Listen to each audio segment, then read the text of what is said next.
Hành trình tỷ đô, chiến lược đầu tư bất biến. The hard part of the process for most people is the first $100,000. If you have a standing start at zero, getting together $100,000 is a long struggle for most people.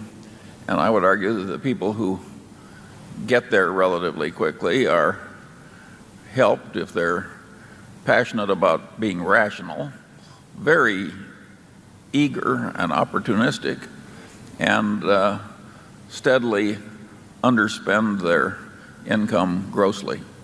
I think those three factors are very helpful. If you were starting out again today in your early 30s, what would you do differently or the same in today's environment to replicate your success?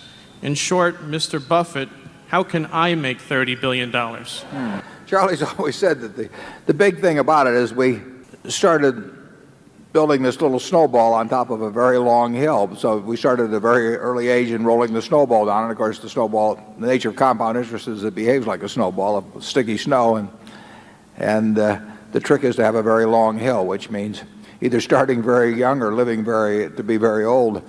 I would do it exactly the same way if I were doing it in the investment world. I mean, if I were getting out of school today and I had $10,000 to invest, I'd start with the A's. I would start going right through companies, and I probably would focus on smaller companies because I would be working with smaller sums, and there's more chance that something is overlooked in that arena.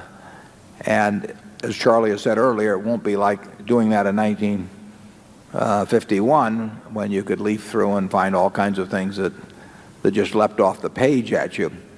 But that's the only way to do it. I mean, you have to buy businesses or little pieces of businesses called stocks, and you have to buy them at attractive prices, and you have to buy them, and you have to buy into good businesses. And that advice will be the same 100 years from now in terms of investing. That's what it's all about. And you can't expect anybody else to do it for you. I mean, people will not tell you about wonderful little investments. It's not the way the investment business is set up.